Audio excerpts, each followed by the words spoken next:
Allah berpesan kepada dunia ini. Apa pesan Tuhan kepada dunia? Ya dunia, ukhdumi man khadamani. Wahai dunia, engkau menyerahlah, engkau tunduklah, engkau berbaktilah kepada orang-orang yang berbakti kepadaku. Nah, itu Allah berpesan.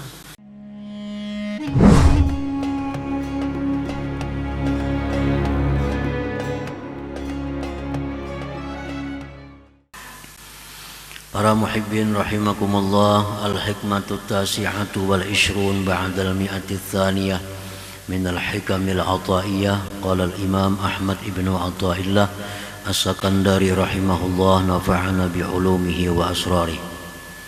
Hikmah yang ke-229 dari Al-Hikam, berkata Imam Ahmad ibnu Athaillah as-Sakandari rahimahullah, nafa'ana bi'ulumihi wa asrarih. Innama ja'alaha mahallan lil aghyar wa ma'dinan li wujudil aqdar tazhidan laka fiha. Hanya saja dia jadikan dunia itu tempat bagi aghyar dan tempat bagi adanya segala macam kekeruhan-kekeruhan untuk menzuhudkan engkau pada dunia itu. Itulah terjemah hikmah yang ke-229 ini. Innama ja'alallahu ta'ala hadhihi dunya mahallan lil amrad wal balaya wal ahzan wal fitan liyuzahhidaka fiha. Hanya saja Allah subhanahu wa ta'ala menjadikan ini dunia tempat bagi segala macam penyakit. Segala macam penyakit tempatnya di dunia. Wal balaya, segala macam bala Allah tempatkan di dunia ini. Wal ahzana, segala macam kesedihan-kesedihan Allah tempatkan di dunia. Wal fitana, segala macam fitnah-fitnah itu di dunia. Di surga itu pada ada lagi. Jadi hanya di dunia adanya penyakit, adanya bala, adanya sedih, duka cita, adanya fitnah-fitnah, itu hanya di dunia ini. Nah, kenapa Allah kumpulkan yang demikian itu di dalam dunia ini? Agar Ia zuhudkan engkau pada dunia, agar Allah jauhkan hati engkau daripada dunia itu. Itu maksudnya. Nah, fala tuhibbuha, maka engkau tidak mencintai dunia itu. Mencintai dunia berarti mencintai tempatnya penyakit, tempatnya segala bala, tempatnya duka cita dan sebagainya tadi. Wala targhabu fiha, dan tidak gemar engkau pada dunia itu.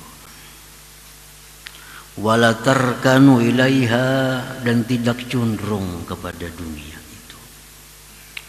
Wala tata'allaqu biha, dan tidak bergantung hati engkau dengan dunia itu. Lianna ma'ala amriha ilal fana' waz zawal, karena akibat atau akhir perkara dunia itu adalah kepada kebinasaan dan hilang. Nah, bila kita mencintai dunia, nah, satu saat kita akan kehilangan. Bila kita menggemari dunia, satu saat dunia akan hilang. Bila kita condong kepada dunia, satu saat dunia akan hilang. Bila bergantung dengan dunia, nah dunia itu akan binasa. Kita pun akan ikut menjadi binasa. Nah, para muhibbin rahimakumullah. Jadi itu sebabnya Allah jadikan hanya di dunia ini tempat segala macam yang demikian. Sedangkan surga bersih daripada segala macam penyakit, bala, luka cita dan sebagainya. Wali syughliha iyyaka ghaliban 'anillahi ta'ala, dan karena mengganggunya itu dunia, menyibukkannya itu dunia kepada engkau daripada Allah Subhanahu wa ta'ala. Dunia ini membuat kita sibuk daripada Allah. Jadi Allah suruh kita ini supaya jangan hendak berpegang dengan dunia itu. Bila kita berpegang dengan dunia, berarti kita berpegang dengan yang mengganggu kita, mengganggu hubungan kita dengan Allah Subhanahu wa ta'ala. Nah, para muhibbin rahimakumullah. Nah, segala macam ibadah kita terganggu biasanya karena urusan dunia. Wirid kita atau bangkalai biasanya urusan dunia.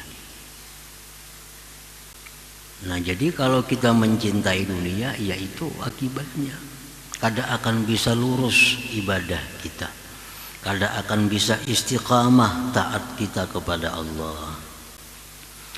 Wali anna hubbaha ra'su kulli khati'ah, dan karena mencintai dunia itu adalah merupakan pokok segala dosa. Kenapa orang mengurangi takaran, timbangan, hendak banyak berhujuk? Nah, mencintai dunia. Hakun mau rela mengorbankan agamanya. Takaran berapa ada? Takaran itu dikurangi, timbangan dikurangi, minyak mestinya murni dicampur supaya banyak untung. Nah, itu akibat daripada mencintai dunia, banyak dosa-dosa yang didapat di situ.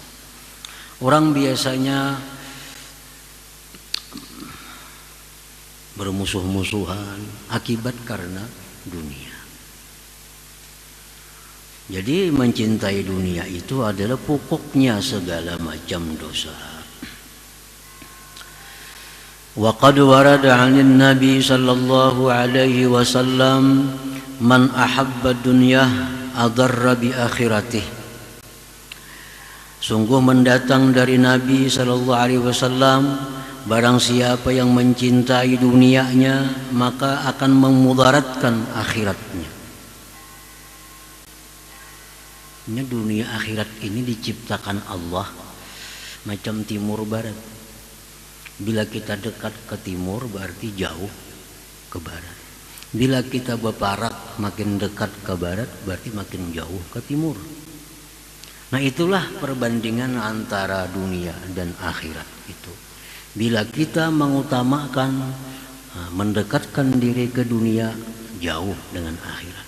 Bila kita mendekatkan dengan akhirat, jauh dengan dunia. Nah, jadi ujar Nabi ini, barang siapa yang mencintai dunianya itu pasti akan mengganggu akhiratnya. Ada tenaga pikiran terganggu. Artinya apa? Ada orang yang kada sibuk dengan dunia, di rumah dia menjalankan bisnis hanya lewat orang-orang, di rumah aja dia, tapi pikirannya pun kada akan sunyi daripada dunia itu.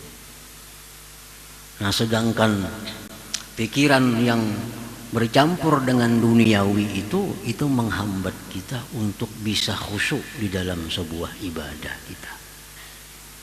Nah, khusyuk dalam sembahyang, khusyuk dalam baca Quran itu merupakan buah daripada az-zuhdu fid dunia.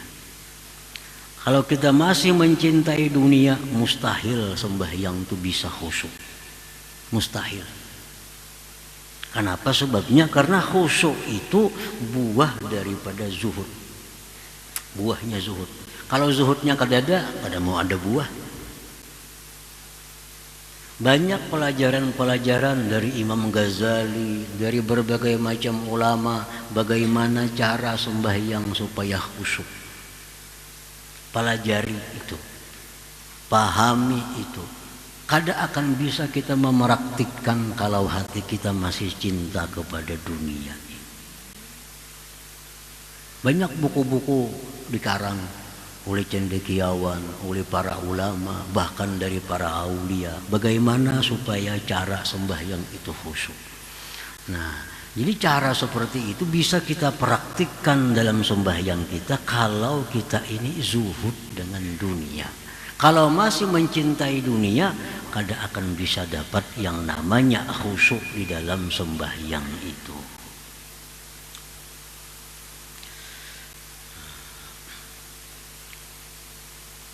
Wa warada aidan la ta'tiyannakum ba'di dunya ta'kulu imanakum kama ta'kulun narul hatab. Mendatang pula sabda Nabi, sungguh akan datang kepada kalian sesudah aku nanti dunia yang memakan iman kamu sebagaimana memakannya api akan kayu bakar. Jadi dunia ini jar Nabi ada kena masaknya memakan iman seperti memakannya api lawan kayu bakar. Nah, maksud Nabi itu apa? Orang kada akan dapat dari dunia kecuali mengorbankan iman. Ada kena masa kita kada boleh duit bila kada berdusta, kada mau sugih bila kada riba,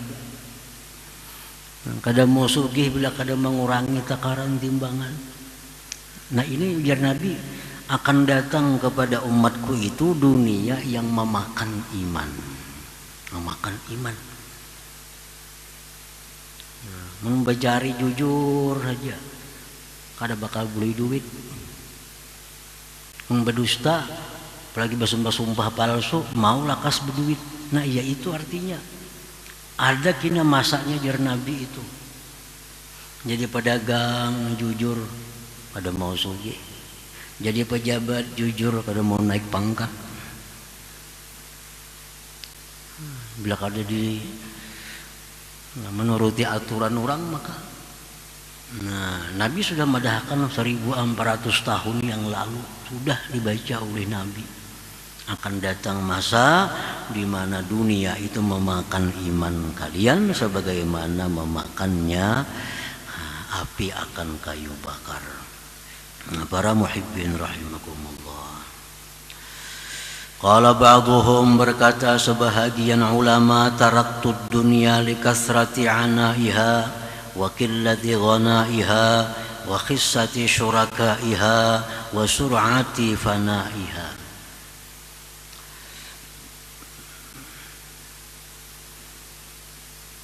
Aku tinggalkan dunia ini, artinya kada aku urusi. Nah, artinya aku tinggalkan dunia, kada aku urusi, kada aku kejar dunia. Kenapa? Karena banyak uyuhnya, banyak susahnya, sedikit kekayaannya,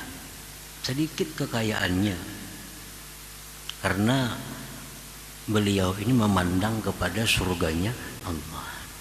Artinya dunia ini kada apa-apa dibanding dengan surganya Allah. Lapahnya maka, uyuhnya maka mengejar luar biasa.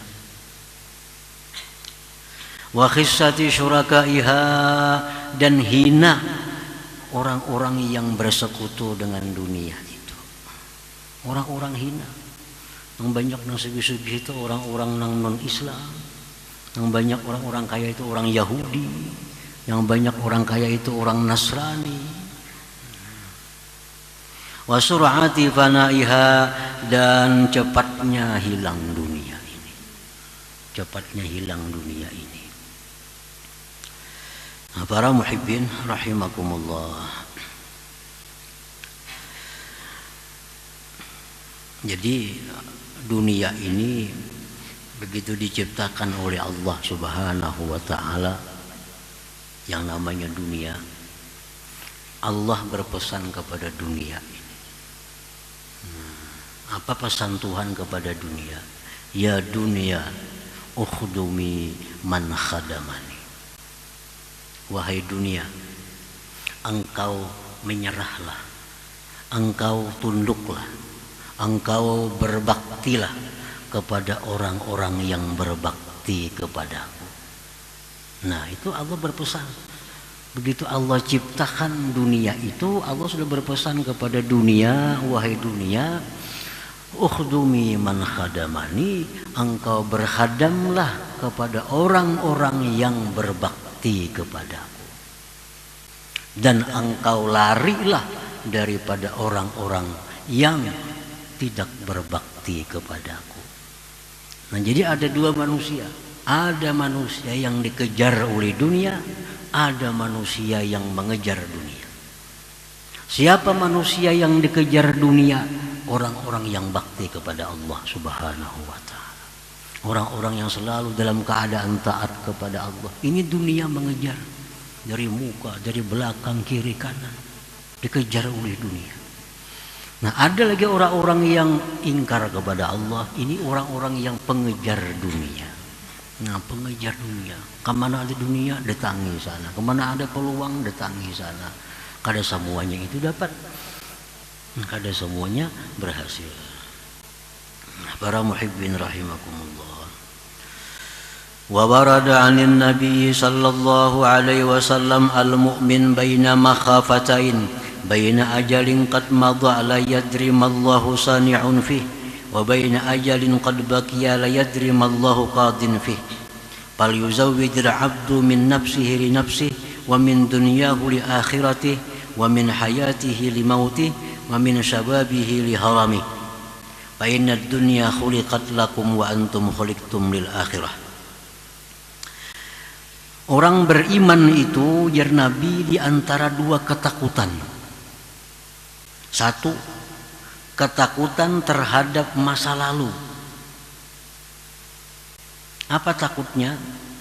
Apakah amal ibadahku diterima Allah? Apakah dosa-dosaku itu diampuni Allah? Kan kita kada tahu nih, kada tahu. Nah,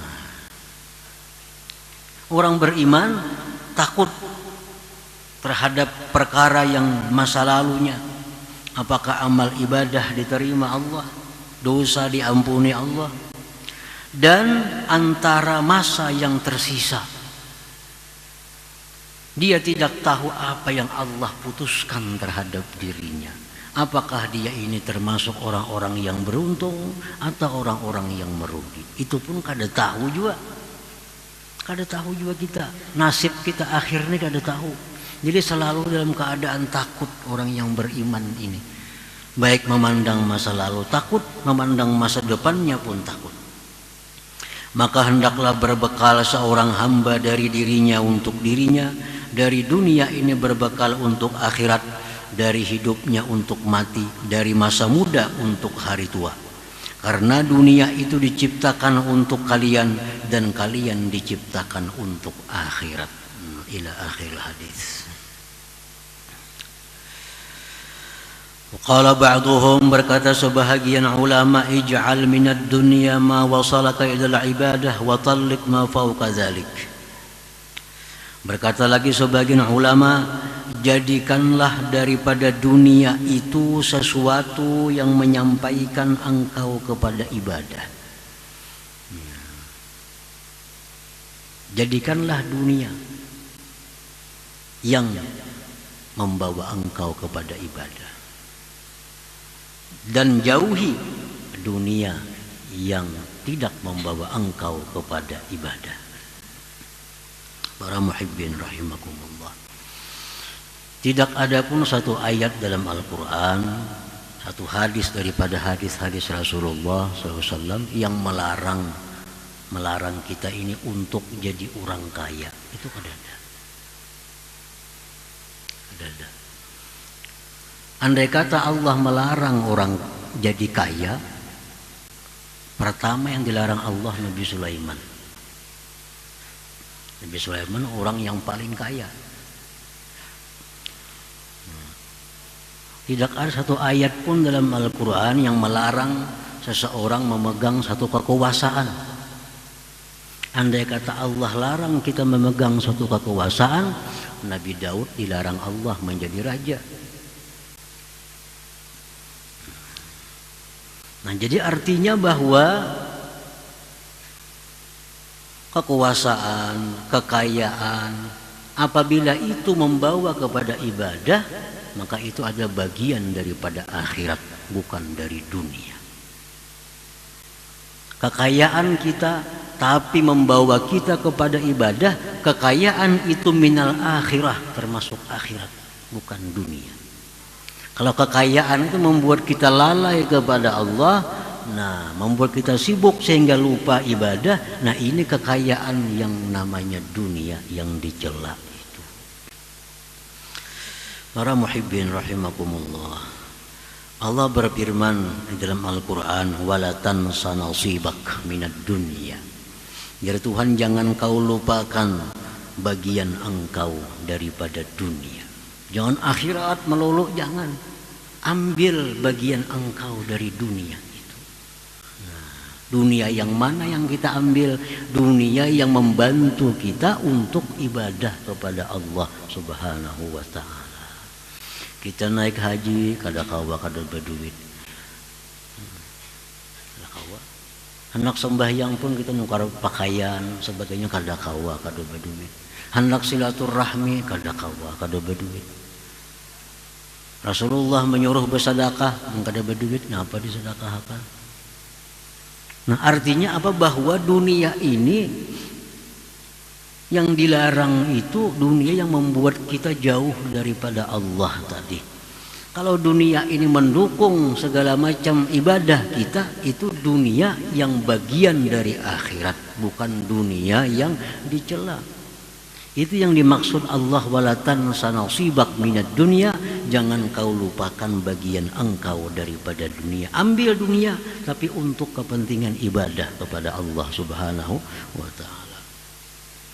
Rasulullah SAW berdoa dalam sebuah doa beliau, Allahumma la taj'alid dunya akbara hammina wala mablagha ilmina.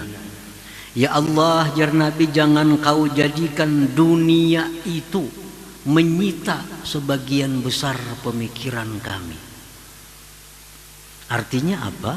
Bahwa kita boleh saja memikirkan dunia itu, tapi jangan sampai menyita sebagian besar pikiran kita.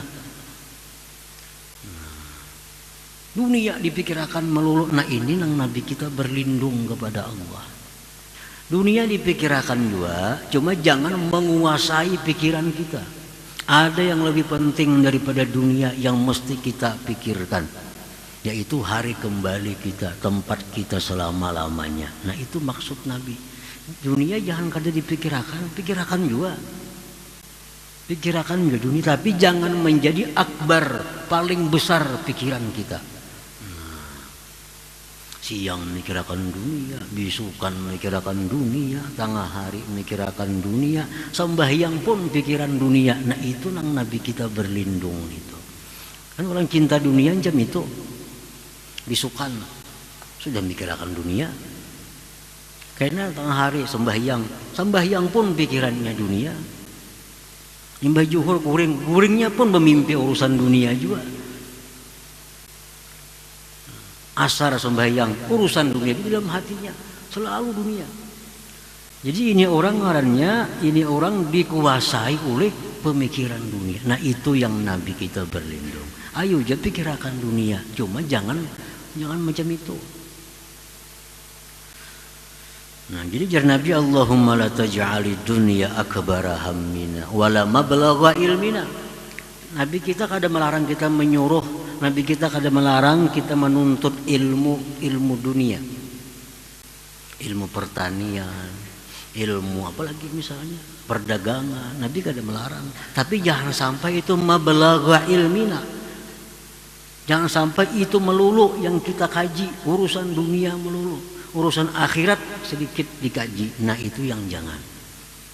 Kaji urusan dunia, berdagang kayak apa supaya bagus, bertanam kayak apa supaya bagus, bertani kayak apa supaya. Kaji itu kalau jadi masalah, tapi jangan sampai urusan dunia ini yang utama kita kaji tanpa mengaji masalah kembali kita ke akhirat.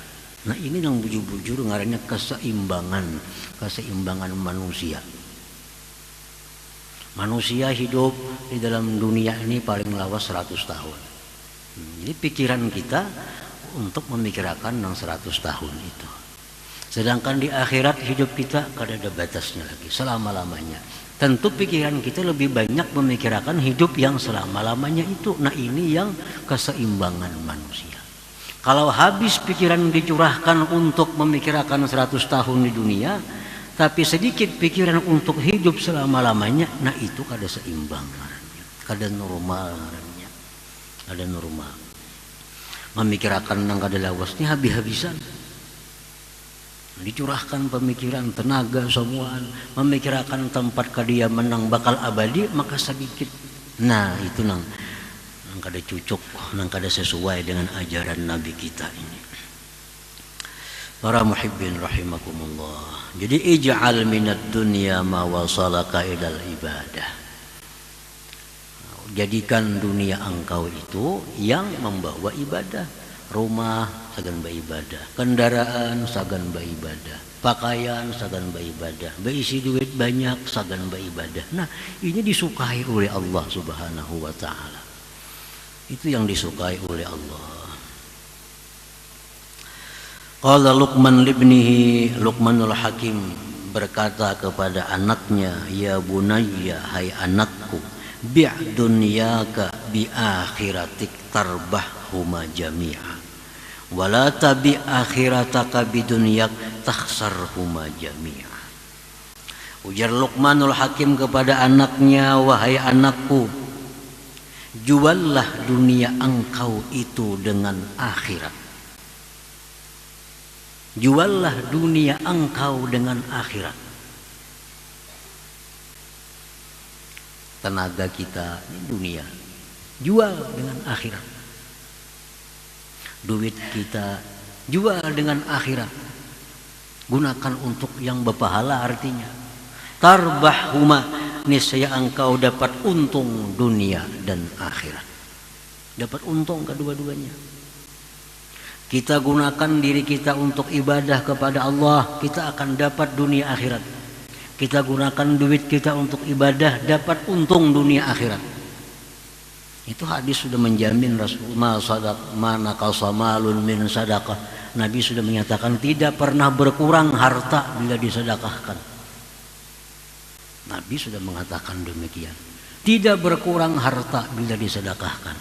Jadi kalau kita menyedekahkan harta, itu artinya menjual untuk akhirat. Tarbahhuma, dapat dunia akhirat. Kalau keduanya dapat pahala, dapat gantiannya, ganal pada itu. Ganal pada itu. Wala tabi akhirataka bidunyak, jangan menjual akhirat dengan dunia engkau. Nah, tubuh, jasad, semua full untuk dunia, pikiran full untuk dunia, harta benda full untuk dunia, sedikit untuk akhirat. Takhsarhuma jami'a, engkau akan rugi dunia akhirat. Kada untung dunia akhiratnya. Takhsarhuma. Nah, jadi banyak hadis-hadis Rasulullah, perkataan para aulia yang mengajarkan kepada kita tentang bagaimana kita yang benar menyikapi dunia ini. Nah, bagaimana yang sebenarnya dalam hal menyikapi dunia ini. Dunia kita ambil, dunia kita pakai selama dunia ini menggiring kita ke surganya Allah. Dunia kita tinggalkan, dunia jangan diurus bila membawa kita maksiat, membawa kita lupa ibadah, lupa wirid, lupa pengajian. Itu dunia yang mencelakakan kita, yang merugikan kita dunia akhirat. Nah, kemudian hikmah yang ke-230 insyaallah.